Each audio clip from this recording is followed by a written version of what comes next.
All right. Well, hello, everybody, and happy Monday to you.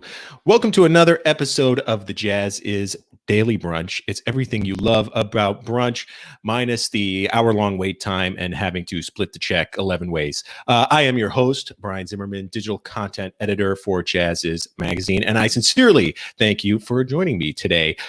My guest woke up very early to be with us today because he's on the West Coast, so we owe him a deep debt of gratitude, but he's a very special guest, and I know you're going to enjoy the conversation. You know him from Yellowjackets. You know him from playing with Allan Holdsworth and Virgil Donati and Joe Vanelli. He is bassist Jimmy Haslip, and he will be here in a minute to talk about his amazing career and to talk all things bass. But first, I'd like to thank some of this episode's sponsors. They include Concord Jazz, great label out of the West Coast. So the big news for them is over the weekend, they released Ella 100 live at the Apollo. The album is out now, and it, of course, celebrates Ella Fitzgerald, the first lady of song.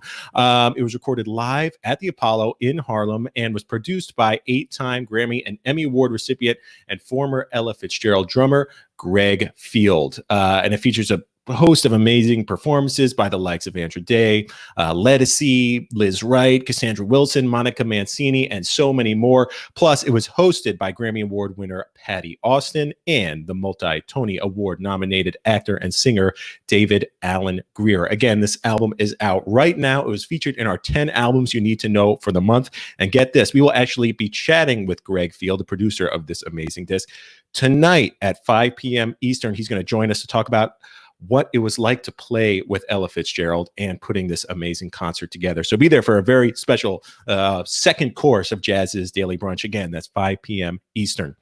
You can learn more about this great disc at concord.com. And again, stick around 5 p.m. Eastern for Greg. This episode is also brought to you by Blue Sound. So Blue Sound is an award-winning wireless high-res sound system that lets you play music in any and every room throughout your home. All you do is you choose your favorite music from your favorite streaming service, connect it through the free Blue OS app on your smartphone, tablet, or desktop computer, and boom, that's it. You link it up to these sound systems, and getting the kind of crisp, detailed sound that only an audiophile-grade system can deliver has never been easier. So some products that Jazziz viewers might enjoy: the Node 2i wireless multi-room high-res streamer. That's the one where you can kind of take it from room to room and enjoy music in every room of your house. And the Pulse Soundbar 2i wireless streaming multi-room sound system. The soundbar is very cool. It sounds great. You can put it on your media system or under your TV. It's a really nice look. You can learn more about these Blue Sound products at bluesound.com or on our website. We put together a Blue Sound buyer's guide at jazziz.com. We also will be highlighting some products in our upcoming summer 2020 issue, which is all about jazz fusion. If you subscribe to the magazine now, you will be enrolled to receive a copy come June. Anyway, before we bring Jimmy Haslip onto the program, I just want to remind people watching at home on Facebook or on YouTube, feel free to drop a line, comment, say hey, ask a question. We will get to it on air at the end of the show. So yeah, you can participate in this brunch just as much as Jimmy and I. So without further ado, let's go ahead and welcome our very special guest, Jimmy Haslip. Hey, man. Hey, how's it going? Pretty good, man. How you doing? Doing okay. Just dealing with this lockdown, but yeah, man, it's all okay. It's we're staying safe here and working from home. Good. Yeah, my first question is always usually, what have you been up to during the lockdown? How are you keeping yourself sane, busy? What are you listening to? I understand you're working on some projects. Yeah. I'm actually working on about 13 projects right now, and right, various stages of completion, and even a few things that I'm just consulting on. I've been A&Ring a small label out of Las Vegas called Blue Canoe Records. Yeah, man. For the last 3 years or so, I've brought in at least 18 or so releases with that label, including a couple of trio projects that I helped put together. One with Scott Kinsey and Gergo Borlai called Our Trio, and that came out last September. And last November was a project entitled Elemental, which featured Otmaro Ruiz, a great pianist from Caracas, Venezuela, and Jimmy Branley. Okay. Really great drummer from Cuba, both living here in Los Angeles. And we got to do some live playing before all this happened, and that was great. We were looking forward to doing some more here in 2020, but it doesn't look like that's going to take place. So just hunkering down and working on all these other projects, quite a few things. I'm still helping to promote a project that came out also last September that I co-produced with Jeff Lorber. It was a collaborative project with guitarist Mike Stern. Right. And a few different drummers, Dave Weckl, Gary Novak, and Vinny Colaiuta. Oof. That's going to be exciting, man. Yeah, I'll plug even farther because, you know, our upcoming issue for June is all about fusion. And in our sampler disc, we've got quite a few Blue Canoe tracks on there. And they're great, man. Thank you. They're great, dude. They're all smoking. So again, if you sign up for a subscription today, you will receive that issue. You'll get the sampler, and you get to hear some of this Blue Canoe material, man, because it is great. Jimmy, I know you're a sports fan, and you know that must be tough. I guess the silver lining in all this is, you know, if the Knicks aren't playing, they can't lose. That's right. That goes for the Jets. Well, that goes for the Jets too. And we'll throw in the New York Giants. Exactly. I'm fans of all the New York teams, but yeah. Well, I love watching sports. I played a lot of sports growing up, so yeah, man. In the Bronx. You know, well, yeah, I was born there. Yep. Yeah. And I grew up out on Long Island. That's right. That's right. And I understand you were a trumpet player first before you switched to bass. That's correct. Yeah. I started playing trumpet when I was like in the 4th grade and played all the way through just about until I was a senior in high school. And then go ahead. It's a common theme, man, because we had Mark Egan on the show yesterday. Right. He was a trumpet player who became a bass player. He was telling us Steve Swallow was a trumpet player who became a bass player. I dabble in both and fail miserably at both. But, so it's nice to know this is a trend. But the cool thing about you, you know, is that you were left-handed. And when you started playing bass, all you had was a right-handed bass. Flipped it over, you play it upside down. That's unfortunately what I do. Well, I was just wondering because, you know, does it change the way, looking back at it now, you know, growing up, you were probably just thinking, this is the way I play this thing. Looking back on it now, did that change the way you understood how you approach the bass and how you play? Because I'm thinking of someone like Hendrix, right, who played left hand, but he restrung. Right. So he had the low note on top, but because of the way the instrument was positioned, it went farther. The actual string went farther from bridge to neck. So we could get some real nice bends. You know, it kind of changed the way he played a little bit. Yes. And I think it does. Yeah. Okay. So without getting too technical, but we can get a little technical.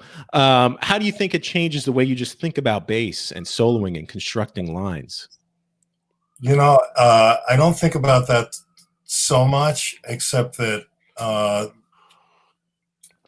in the last few years, I've been working on a lot of improvisational types of things, and I found all these different ways I could play things, and that I now look at and realize that it would be very difficult for a right-handed player to approach things this way. I'm actually considering putting a little master class together for that. I've done a master class for an online educational site called My Masterclass. So I'm working on a little curriculum right now. Oh, nice. That would be geared to bass players that play the way I do. So there's quite a few, actually. I've run across quite a few left-handed upside-down players. So last 40 years that I've been playing. Actually, I've been playing for 51 years, but You know, for self-taught guys, self-taught lefties, I'm sure that's the way it Yeah, happens. it's very interesting Yeah. in certain respects. I mean, I do regret at times that I didn't try to approach it in a conventional fashion. And of course, early on, I got quite a bit of criticism from different people, and that actually probably motivated me to work harder. Oh, so teachers were saying you should probably try to correct this. Yeah, actually, I Yeah. had teachers that wanted me to completely abandon what I was doing and learn how to play right-handed, which these teachers I got together with when I had already been playing for like 3 years. So by then, I already kind of felt comfortable with the little bit that I had going. But I did feel comfortable, and I was very young. I started when I was 13 years old. So when I was 16 and I finally went to a teacher and they started rattling the way I was playing, I kind of let that go, and I just continued on the way I was pursuing this. I felt like, I didn't feel like it was going to be my career. So I just trying to have a good time and have fun, play music.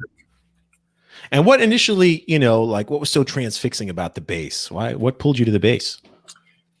Yeah, I think my dad had something to do with that in a big way, because I remember going to some department store to buy a hi-fi at one point, and he kept saying, I want to make sure that the bass is really prominent, because he liked Oh, okay. So I think he was influencing that early on in my life when I was listening to music with my parents, which my household included my older brother and an aunt that was living with us. So the house was always filled with all different kinds of music, and especially when my dad put on music, he used to crank up the bass, and I just remember locking into that and thinking that was really cool. And I remember also early on hearing some like salsa bands live in New York City with my parents, and I was just transfixed on the baby bass and the little electric upright. Yeah, a little electric upright was awesome. Yeah. So those were motivating factors, and I think at one point I thought about it, and what pushed me over the edge was in I guess it was 7th grade. A bunch of guys came up to me and were putting a band together to do some summer parties, pool parties and stuff. Yeah. And they said, we don't have a bass player, but we know you play music, because I was playing trumpet in the concert band in school. And I said, would you buy a bass and play bass with us? And I thought, hey, that's kind of fun. So I talked to my dad. My dad was really into it. We bought a little bass for like $50, and I learned like 30 tunes or something to that effect. And nice, man. I think the band only played 10 tunes, but we just keep playing them over and over again at those pool parties, and we had a lot of fun. So cool, man. Yeah, the line that launched 1,000 bassist careers. Hey, man, we don't have a bass player. Cool. I want to talk about some other early formative stuff. I came across one thing on your website, Captain Cook. Oh my God! I did some digging on you, man. Tell me about Captain Cook. This was a band you performed in very early on? Yeah, that was actually the first real professional band that I played with out of high school. I was attending college, and it was very surreal. I wasn't really locking into the whole deal, but I decided I should go check it out at least. So I did a semester at a small 2-year college on Long Island. It's in Westbury, Nassau Community College. And while I was going there, I was commuting back and forth, and I had a little apartment that I was staying in with some friends, and I was sort of playing bass just as a hobby at that point. But then I went to an audition. A friend of mine turned me on to an audition. They were looking for a bass player, so I decided to go, and all the guys were older than I was, but that was cool. But when I left there, I figured I was too green to get the gig, but I actually ended up getting the gig. And I had to learn this huge repertoire of tunes and then play 5 shows a night for like 6 to 7 nights a week. Wow. And just shedding. That's your 10,000 hours moment. And hanging with these guys that were already professional guys, and I was learning a lot, and I just felt like this was a calling. So I finished the semester at Nassau Community College, and I just I didn't show up to the next semester, and I continued doing these gigs with this band for about a year or so. Nice. And I decided at that point that that's where I was going. I was going to that planted the seed. Planted the seed heavily, and I hung out with, in fact, the guitar player and I still stay in touch. Oh, wow, dude. Even the drummer, I've been in touch with the drummer from that band, Doug Dean, and the guitar player's name is Angelo Ficara. They both live, I think Doug lives out in Long Island still, and Angelo lives up in Kingston. Okay, yeah. Very nice. And Angelo was also very important. He started teaching me a lot of tunes, and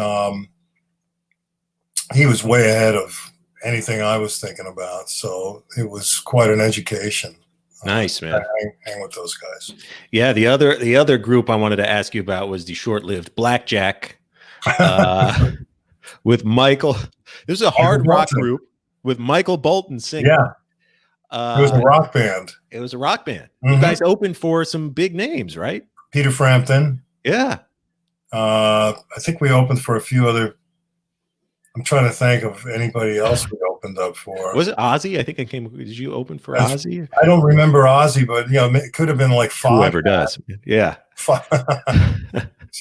Bands like that. But yeah, I think the big sort of break for the band was to open for Peter Frampton. We did a bunch of dates with him, and we had done a record in Miami in Criteria with Tom Dowd. Wow. How was Michael Bolton as a hard rock singer? Oh, I think it was great. Yeah. He's got a really big voice. Yes, he does. And he and the guitar player, a guy named Bruce Kulick, who later went on to play with Kiss. Okay. They were the songwriters. I was brought into this whole situation out of the blue, basically. Again, this band looking for a bass player. And I think a guy that was handling business for them was a lawyer named Steve Weiss, who I had some contact with him when I was playing with this guitarist named April Lawton, who was in a band called Ramatam at one time with Mitch Mitchell and Mike Panera. Oh, nice. And she was from Long Island, and I played in her band, and she was being represented by this guy, Steve Weiss. So there was a connection, and when he was working with what became the Blackjack, and they were looking for a bass player, he contacted me, and they flew me out to New York. I was living here in LA, and we did a showcase for Polygram, got a deal, and ended up doing 2 records together and a short tour. Right on, man. So if you want to hear Jimmy playing rock and Michael Bolton singing, I simultaneously was on the road with Dave Mason and friends. Oh, nice. Yeah. Oh, cool, man. Doing that for almost 11 months. I toured. Wow. Wow. And this was getting right into the time where you formed the band within a band that would become Yellowjackets. So walk me back to that moment, because I know Yellowjackets started out of a Robin Ford Robin Ford is an amazing guitarist. Yes. Known more in the blues vein now. But back then was doing a ton of stuff. Grew out of a recording session for Robin Ford album. What was it Inside? What was the name of that album? The Inside Story. The Inside Story. Right. So was he just calling on cats that he knew? Just he called one cat that he knew, and that was Russell Ferrante. Okay. That's where I met Russ. And that was around 1978, something around there. But I actually met Robin in 77. Okay. I guess towards the end of 1977, I was finishing a tour with Flora Purim and Ayrto. And Robin came to the gig in LA. We played a couple of nights at the Roxy. And he was at the gig because one of his roommates was our road manager. So I guess he got a free ticket, came down. Yeah. And yeah, there was a lot of people hanging out because Flora and Ayrto were doing a lot of things. They were producing records with George Duke and, connected to everybody. Yeah. Yeah. I mean, Stanley Clarke, Alphonso Johnson were at the gig, which was, that was a pretty crazy moment for me to be standing in front of those guys playing music. But I met Robin after one of the shows, and then he mentioned that he was going to be working on a record. Mm-hmm. So, and he had a keyboard player coming down from the Bay Area, so he wanted to get together with me, and that started the whole deal with the Yellowjackets. Nice. Yeah. So that first session, with Robin, you, Russell, Ricky. I mean, Ricky was playing with Flora Purim and okay. So that was that connection too. Right. Yeah. Gotcha. With that chemistry, man, did you know right away in this session for Robin that you had a groove going? Well, we did. We did feel pretty good about it, and Robin was, I think, really happy with having the four of us playing together. He had some cool tunes that he had been working on. Russ also wrote a bunch of tunes on that record. And Robin at the time hooked up with, I thought, an interesting producer, Steve Cropper, was the producer of that record, who, wrote Midnight Hour with Will Smith. Old Muscle Shoals guy, right? He actually came. That's possible, but I what I remember about him was that he was the guitar player in Booker T and the MGs. Right. And the Blues Brothers band, wasn't he? And he was in the Blues Brothers. Right. Yeah, later. Yeah. With the famous, all the famous guys, Duck Dunn on bass, and all of the New York horn section. Really great to meet Steve, and Steve was over the moon about this quartet. So we went into the studio for like a week, maybe, and recorded all the music for the Inside Story, and that started the whole thread, nice. Which later became the Yellowjackets. Yeah, I have to also give credit to Robin's manager at the time, who then became our manager for 20 years, a guy named Gary Borman. Okay. Yeah, because I understand they wanted Robin to do some more vocal stuff. Robin come in this direction, try doing some vocal stuff. And he really wanted to lay into this instrumental thing he had going. He did, but he took a stab at the vocal thing. Nice, good voice. I spent a day or two in the studio. So it's funny how things connect, but I spent a day or two in the studio with Robin, with a different bunch of guys, Billy Payne and Richie Hayward from Little Feat. Oh, nice. And we cut a whole bunch of tunes with that group, and we cut a whole bunch of tunes with Russ and Ricky as well. But that record never came out. That's unfortunate. Oh, man. Well, you got to dig that up. I have no clue where that might be, somewhere in the archives at Electra Asylum, wherever that. Right. So, but that's what happened with that. And then when that got shelved, right at the same time, Gary Borman kind of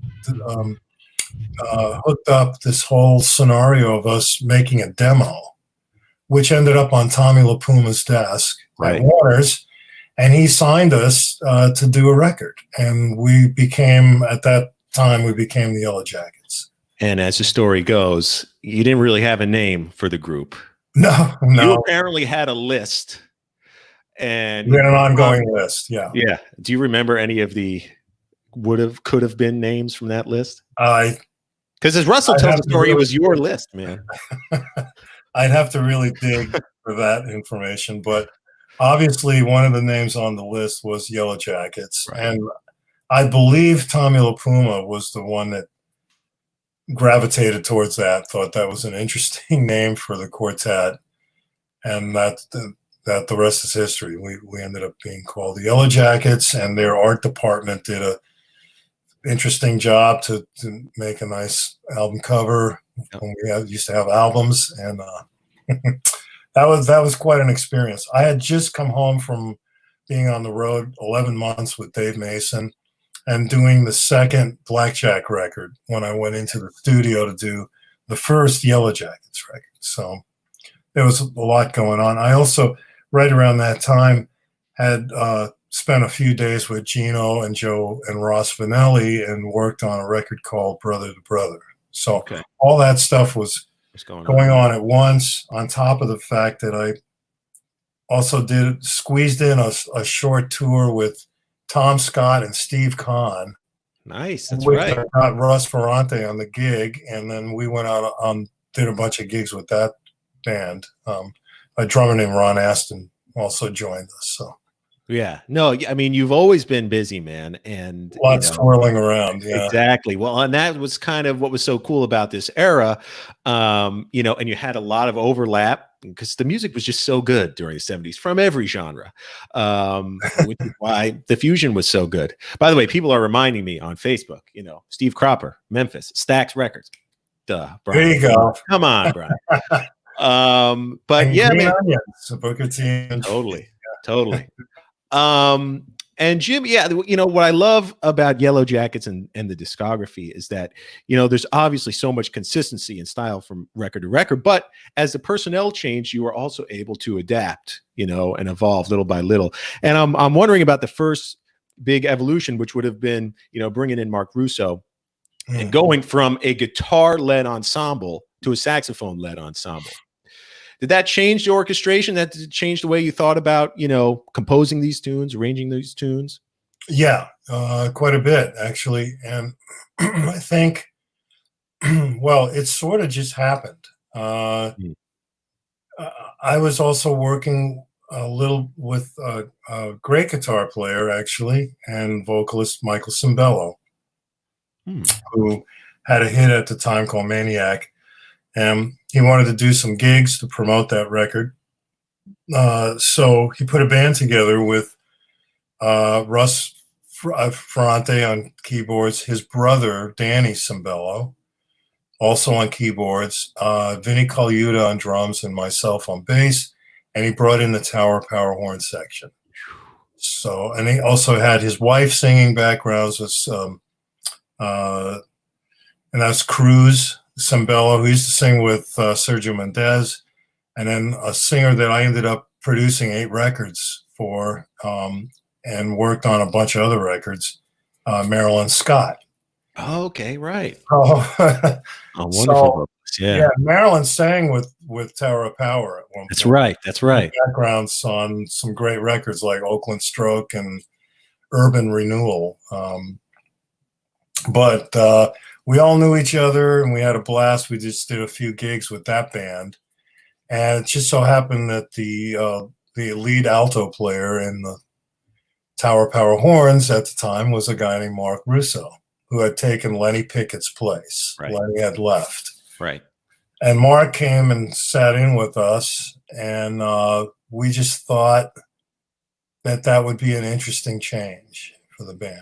And Mark had a beautiful sound, a seriously soulful saxophone player, and really great guy. I'm still in touch with him, and I've been following his career with the Doobie Brothers. So Great guy. I miss playing with him, actually. He was really very strong and dynamic and just played some very interesting stuff. So anyway, that became the band, and we did a couple of records with that band with Ricky Lawson. Excuse me. And then Ricky ended up heading out to go on a long tour, and Mark suggested a drummer to just come in and sub. And that was a guy named William Kennedy. And that changed the whole sound of the band. What did he bring sound-wise? Well, he had, it's a lot. That's a lot to talk about right there, because what Will did essentially was really change the whole direction of the band. We got more into a polyrhythmic kind of concept, and this is getting technical, but hey man, that's cool. Pop jazz theory, our audience really enjoys. Okay. Yeah. But we and that motivated, like Russ and I to like start looking at ethnic music in a big way. Of course, we were big fans of Weather Report, so that was already kind of a motivation. But once Will got in the band, we started listening to a lot of African music. Music, of course, we were interested in from South America, and it brought in a little more of the orchestral thing as well. We just started experimenting because we had this drummer now that kind of opened the door for all that. So the first record we did with Will was completely different than anything we had done prior to that, which was a record called Four Corners. Right. Which is a testament to your versatility, And I know Will also had some strong straight ahead chops as well. And that too. Yeah. Yeah. And Ricky was from Detroit, and Ricky had the pocket of doom, serious funk drummer. And, so that's where, we started with Robin. Right. Was with that, and then it just kind of gravitated once we started making these changes. Things just started opening up in a very positive way, I think. That's my opinion, but totally, man. Totally. And then we did this rash of records with Will, and then in the course of that, Mark Russo left, and I had met Bob Mintzer several times because I had spent some time with Jaco Pastorius, and I went to see the Word of Mouth bands several times, and I actually met Bob during that time in the mid 70s. Yeah, I see. And then I'll just bring this up. It's kind of off the wall, but we love that, man. I believe this is where we were at. The Yellowjackets were doing a concert in Aruba. It's Aruba Jazz Festival. And we had a couple of nights off, I think. And Russ and I decided to go out into this like hot tub near a swimming pool. So we just like plopped in there, and it was that was pretty great, being in Aruba and this beautiful island and being in a hot tub for a minute, because we had jumped in the ocean as well. Okay. And all of a sudden, Bob Mintzer showed up, and he was in the hot tub with us. And it was like, wow, Bob, how's it going? And he happened to just be there doing a gig with Michael Franks. Okay. And it was just like a one-off thing, or maybe he did a few things. What are the chances, man?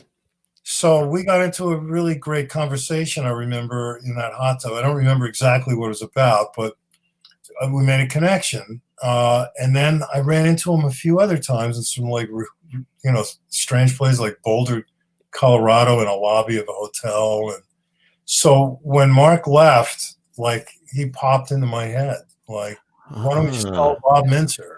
That was the universe, man, talking to you. Yeah. So we called them, and the real funny thing was we had like the last few gigs we were doing with Mark at the Blue Note in New York. Uh-huh. And so it was, I think, opening night, or, Tuesday night or Wednesday night, one of the first nights. And we finished the first set, and Bob was going to come to the gig to listen to the band live. We had talked about possibly doing something together, a record, basically. We weren't soliciting him to join the band. We just wanted him to maybe do a record with us. Okay. And we Casual. thought this would change the voice because he's a tenor player. Yep. As opposed to an alto. From a big band background, really from straight ahead jazz background. Yeah. So we finished the first set, and the Blue Note caught on fire. What? Oh my God. And we were evacuated onto the street in front of the Blue Note with plumes of smoke coming out of the club and fire engines. And Bob shows up like, what the hell is happening? Said, wow, the place caught on fire, so there's no second show. Oh, man. So we just went out for a cup of coffee and talked about the possibility of working together. And one thing led to another, and we sent him some music. And he was, I think, compelled to do the project. And we also brought in a few other interesting elements. We had just met a guy named Vince Mendoza. Oh, wow. And we ended up having him do 3 arrangements with a chamber. Extraordinary arranger, composer. He's with in Germany now, right? He's home. Oh, okay. But he still does things, I believe, with the Metropole Orchestra. Right. And the WDR, the VDR. Right. Orchestra in Cologne. Which we did a bunch of shows with Vince with both of those orchestras at one time, and that was with Bob. But that's how I'll stop there, because this could go on for a long time. But that's how that whole transition actually came about. We ended up doing a record called Greenhouse with Bob, and Vince was involved, chamber orchestra. We brought in Alex Acuna to play some percussion, and we flew in an engineer that we had worked with prior from Oslo, Norway, who did like over 400 ECM records with Manfred Eicher, a guy named Jan Erik Kunschag, great engineer. From ECM, yeah. Yeah, from ECM. And he engineered the Greenhouse record in LA. Nice. And we will get to, because you worked again with Vince on your solo, your leader album, right? Right. That from Greenhouse, that seed kind of was planted. We were on GRP at that time. Our original deal was with Atlantic Jazz, but Atlantic bought GRP and then basically made GRP their like jazz department, right? Subsidiary label. Yeah, during that time, it's what it was. Sure. So we ended up on GRP, and we had an 8-record deal with Atlantic. So we had done 4 records for Atlantic, and then ended up doing 4 records for. I'm sorry, it wasn't Atlantic. It was MCA Jazz.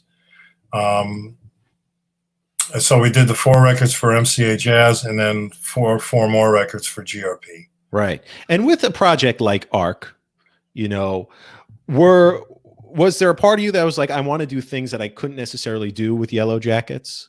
Well, yeah, I had to put my thinking cap on about that, because I didn't want to try to emulate anything that I was doing with the Jackets. I wanted to try to find a different voice for this body of work. And one thing that popped in almost immediately was my Latin background. And my dad to nudging me to try to have the Yellowjackets do a Latin record, which I said to my dad that it was a democratic kind of process, and I couldn't just jam in a whole project like that. It would have to be maybe a tune or two that would have that influence, but we weren't necessarily looking to do a complete Latin rock. I would have loved to have done that with the Jackets, but that's not something that we were motivated to do at the time. We had a little more eclectic kind of palette, so that allowed me to kind of focus a little more on that end. Okay. And I took it a step further with the follow-up solo record that's called Red Heat. Red Heat, yeah. Which I'm re-releasing this summer. Oh, very cool. On Blue Canoe. Blue Canoe. There you go. Because it's nowhere to be found at this point, and I do own it. That's awesome, man. And I'm also going to re-release the record to follow that. That's a record I did for my daughter. That's called Nightfall. So both of those are going to be released simultaneously this summer. On Blue Canoe. All right, excellent. Something to look forward to. Jimmy, you mentioned you've played with everybody. You're a very busy guy. There's some key collaborations that I want to ask about right now. One being working with Donald Fagen on Shades, who wrote the title tune for the album Shades. What was that process? Did he just send in this tune to you guys, or was it more collaborative? Were you in the studio recording with Donald, or? I was. Okay. So you got to witness that. Well, I have to thank also a big shout out to Gary Katz. Gary Katz, I met him doing a record he got to produce. Was a singer-songwriter named James House. Okay. Who I now believe is doing more like country rock kind of stuff, or country-ish kind of stuff. I've been in touch with him. It's been a while, but I've been in touch with him. And this was in the early 80s. And Gary Borman, I have to thank him too, because he was managing James. And Gary, I think, recommended me to play on this record. And so I ended up playing bass on this record that Gary Katz produced. And in doing that, Gary and I connected. And then he started hiring me to do a lot of things that he was producing. And obviously I was thrilled because I was a big fan of Steely Dan, and he produced all the Steely Dan records, I think, all the way through Gaucho, from the beginning. So I was blown away by the whole thing, and Gary was hiring me to do a lot of sessions for different records, Diana Ross record, a group called Eye to Eye that he produced. There was a number of other things that came about. Rosie Vela, I don't know if you're familiar with her, but she did a record for A&M. Oh, okay. And that was a great experience because I got to be in the studio for a pretty good chunk of time, and the band was Donald Fagen on keyboards, Walter Becker on guitar. Wow. And Jim Keltner on drums, and myself, and a few other people joined in on that, but that was the core band. And then Rosie played some keyboard stuff and sang, and we did it here in LA. I recall this drum programmer that was around named Jimmy Braylauer, who did a lot of session work. And also I remember his name, but very interesting guitar player who was in a band that I actually liked. So I was blown away he was on the system. It was a band called The Call.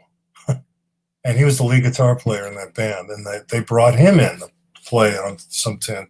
Okay. So I ended up doing a lot of sessions with Donald. Oh, and I even, at one point, Donald hired me to play on some music for a movie he scored called Bright Lights, Big City.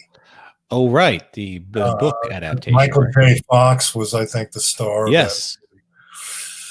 And I I remember doing that session in New York, just me and Donald. And I think during that time, I hung with Donald a little bit, and I actually asked him at one point, because we were getting ready to do a record, which ended up being Shades, and I just thought I'd ask, and I said, Donald, do you have any tunes?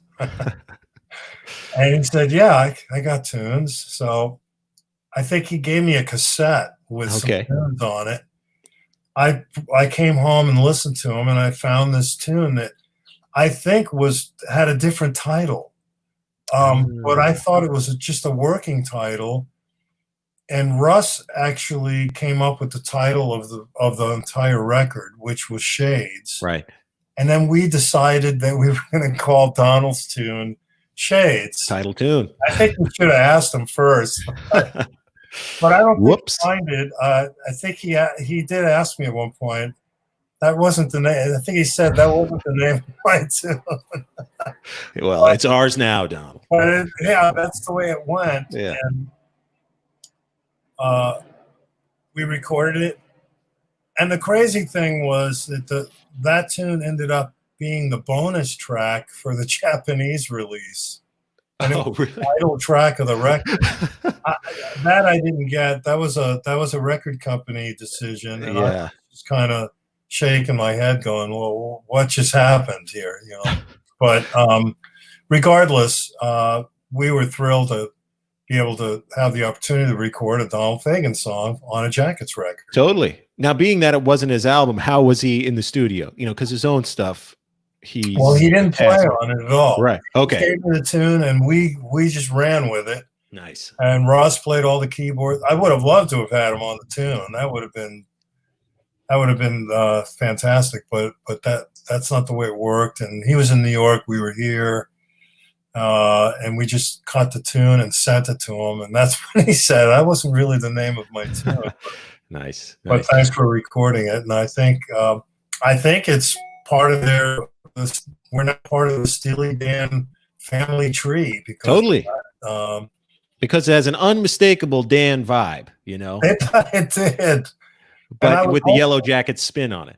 I was hoping to continue that on some level. It's just that it didn't happen. But I did do some more sessions with him, and I love working with Donald. I love working with Walter as well. I ended up even doing some things with Walter as a producer, like a whole week in the studio with Ricky Lee Jones. And Walter was the producer with Roger Nichol, engineer.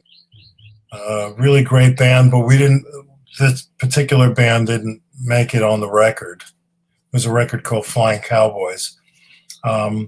We ended up on the cutting room floor. I won't go into detail about that, but that's what happened with that. But it was a fun week because I got to, for a whole week, play with Neil Larson and Buzzy Featon. Cool. I ended up playing with them in their band. I did some recording with them, and I was kind of an unofficial member of the Larson Featon band, or Full Moon, which they were also known as. And two different drummers played on that week, Rick Murata and Peter Erskine.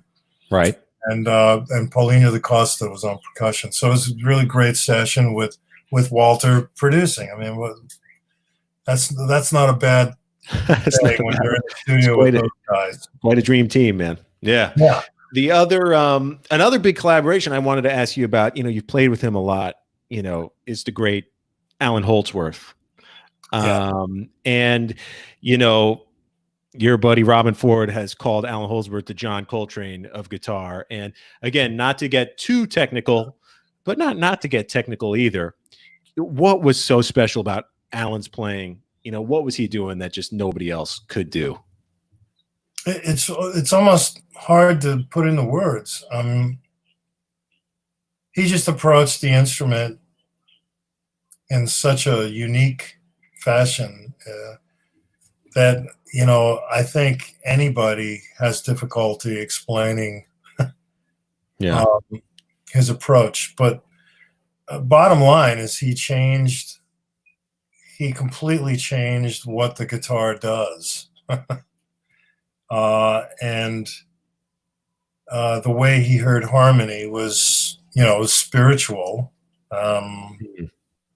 It took on, well, it had a personality that was, you know, unworldly. I mean, if that. No, I get it. Transcendent. Kind of words, you know, when he would play, it was transcendent. Yeah, it was transcending. In fact, I had a brief conversation with Jimmy Johnson, my favorite rhythm section, by the way, my very favorite rhythm section, who did the bulk of the work with Allan was Jimmy Johnson and Chad Wackerman. That's right. And that's, you asked me earlier a little bit about what I listen to, and those are the kinds of things I listen to. I'll go back in the archives and I'll listen to a record like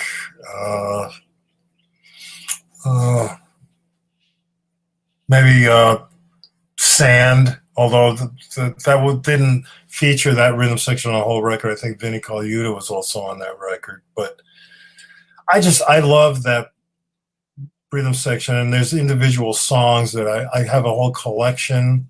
I have like an Allan Holdsworth collection of songs that I have on my phone that nice, man. That I listen to every now and then. Yeah, that has different rhythm sections. You know, like Gary Husband. Sure. I was a big fan of his, and I got to play with Gary and Allan. I did a tour with them, a trio tour with that group. That was ungodly. Ungodly at the same time.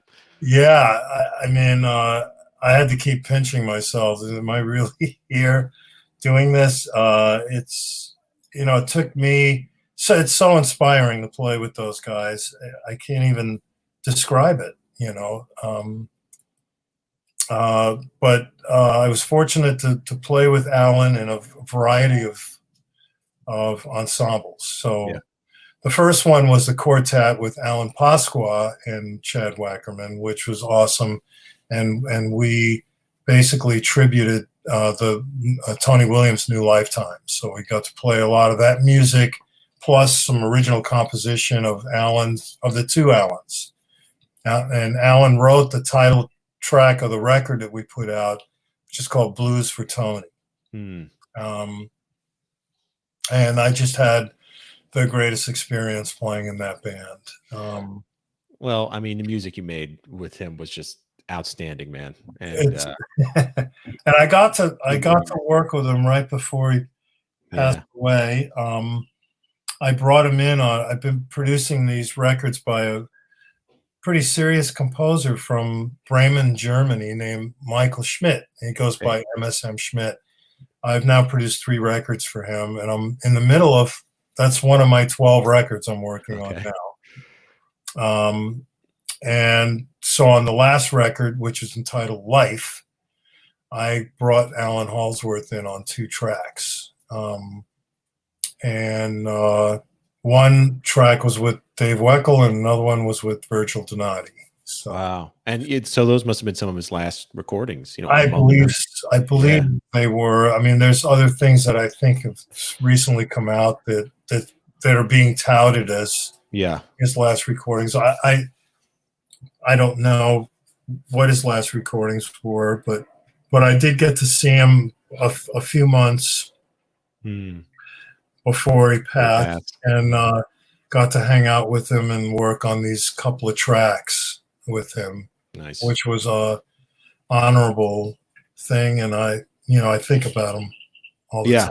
Absolutely. A guitar legend, man. He will be missed. Well, hey, Jimmy, we're in the last 10 minutes here. Okay. So we have got a ton of questions on social media that I'm hoping we can get to in the last 10 minutes here. People have been dropping in, saying hello, all sorts of stuff. But hey, Anthony Walker, I recognize Anthony. Hey, thanks for tuning in again, man. He wants to know, can you discuss how you and Jeff Lorber started your partnership these last few years? Thanks for the question, Anthony.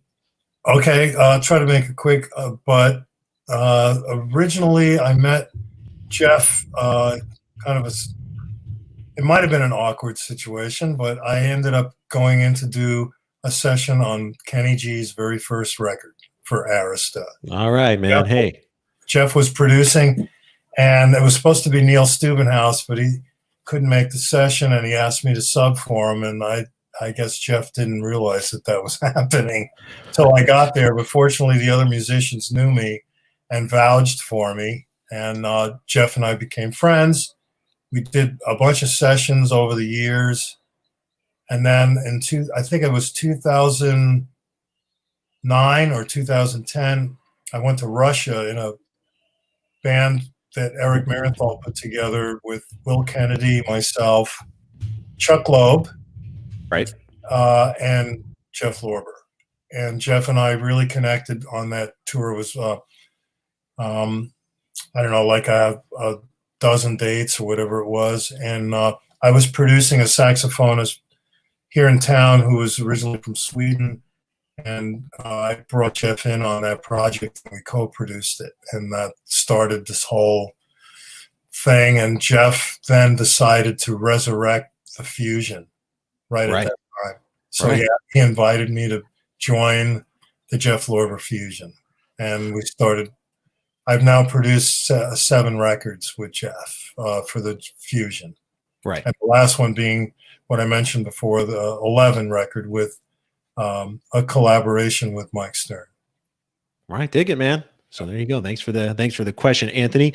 I believe someone else also had a question about an early kind of formative experience. Oh, Jeff, a longtime friend of the magazine, wants to know your experience in seeing Jimi Hendrix play at the Fillmore East and how it inspired you. Well, I was inspired by Jimi Hendrix well before I saw him at the Fillmore East, but especially there was a cover band in my high school that was very good. They were excellent, and they were inspiring. And they were older. I was like a sophomore. They were seniors, I guess. And they had a band called Moosetown Raid, and I went to one of the gigs, and all of a sudden they said, we just found out about this new artist, and we learned a bunch of his tunes, and here's a tune right now. We're going to play Purple Haze. And that blew my mind. And I went out and bought the Jimi Hendrix record, Are You Experienced? And that record completely blew my mind. And I saw Hendrix 5 times live, one time at the Fillmore. Wow. With Buddy Miles. And that was incredible. That was the band, the Gypsies, right, with Billy Cox on bass. And that was an incredible show. But I did see 4 other incredible shows. One at Randall's Island in New York. I was backstage. I snuck backstage, and I stood behind Jimmy's 3 stacks of Marshalls, and I heard him play a half dozen tunes there before the roadies kicked me off the stage. But wow. That was so close to the source. And that's when I realized that he played conventionally, because before that I thought he played upside down. Oh, you thought he was one of you. I thought it was one of me, and that didn't bum me out. I was completely blown away. I realized, oh wow, he restrung the guitar. So, I actually heard he wrote right-handed. He just played left-handed. That's great. So I don't, yeah, that's like being up close with the burning bush, man. That's incredible. Also, if I could put him in the same realm as Allan Holdsworth, he was also otherworldly. So it's still to this day an inspiration. I'll put on a Hendrix record. I actually got to co-produce a Hendrix tribute, if anybody's interested. It's a guitar player named Phil Brown. Okay. Record's called The Jimmy Project, Jimi. And it's basically a trio with Phil on guitar and vocals. Gary Novak, I brought him in on drums, and I played bass. Sweet, man. We'll definitely check that out. Yeah. The 12, 13 albums in the work, all this great stuff on Blue Canoe, the reissues of those classic albums. If people want to stay up to date on all this stuff, Jimmy, what's the best place for them to follow I along? guess, I don't spend a lot of time on Facebook, but I try to post things that I'm doing that are released there. So if you go to my Facebook page, I don't even know what the address is. I think it's Jimmy Just Haslip. search for Jimmy Haslip. Man. Yeah, I think you can find me. It's probably pretty easy. But if you go there and just scroll down, you'll see a pile of stuff that I've worked on and stuff that I'm working on. So I've dedicated the Facebook page primarily to work, things I'm doing, and it helps the artists that I'm working with on some level with the postings. So right on, man. That's it. Jimmy, thank you so much for joining us this morning on the brunch. This has been awesome. It has been a pleasure talking with you. It's a pleasure to talk to you, Brian. We will tag your Facebook page after we've wrapped here so that people will know exactly where to go to follow along. Thank you very much. And if I could, one more shout out to Scott Wilkie, associate produced his latest record. It's called Brazil, and there's beautiful Brazilian music on there. There's a lot of things we didn't talk about, but that's okay. We'll get you on for another episode, man. I'd love to, anytime. All right, sounds and good. Please, my best wishes to all out there. Thank you all for listening, and thank you for supporting jazz music and experimental music. It's our pleasure, man. Jimmy, I will see you backstage. In the meantime, I'm going to say goodbye to the folks at home. Thanks again, Jimmy. Sure. Bye. Bye. All right. What a treat getting to talk with Jimmy Haslip. Guy has played with everybody. Stories for days. I love hearing them. I don't know about you.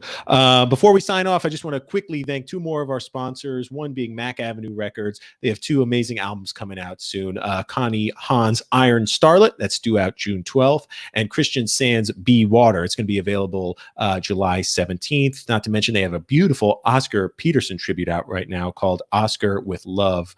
To learn more, visit macavenue.com. Thanks also to Smoke Sessions Records. They've got a really nice album out right now by a very fine tenor saxophonist named Wayne Escoffrey. It's called The Humble Warrior. They've also got some concert footage of pianist Harold Mayburn, who passed away in 2019. It's Harold playing all of his own compositions. It's called Mayburn Plays Mayburn. That's available now too. To learn more, visit smokesessionsrecords.com. All right. Coming up this week on the brunch, we've got a lot of great things. Tomorrow, Boney James will be joining the brunch. Wednesday, Rudresh Mahanthapa. He's an amazing alto saxophonist. He's running the jazz program up at Princeton right now. And he had a wonderful tribute project to Charlie Parker a while back. And Charlie Parker, of course, is celebrating his centennial anniversary this year. On Thursday, John Regan. And on Friday, we're going to wrap things up with Delphio Marsalis. And again, don't forget tonight, join us again, 5 p.m. Eastern for Greg Field, producer of that Ella Fitzgerald project. Anyway, we are offering a special right now. If you'd like to subscribe, 3 months for just 99 cents per month. Plus, that enrolls you to, again, receive that summer 2020 Fusion issue. So do it now. That's on our site. And independent artists, check out our Inside Track program. This allows you to submit your albums, because I know you're out there working on albums, directly to us Jazziz editors. Learn more, just go to jazziz.com/inside track. Thank you again for watching, everyone. To all the medical workers, first responders, grocery store workers, truck drivers, essential workers, thank you from the bottom of our hearts. And artists, creative people, musicians, you're all essential too. And don't you forget it. Anyway, we'll see you again next time on The Brunch. So long, everyone. Bye-bye.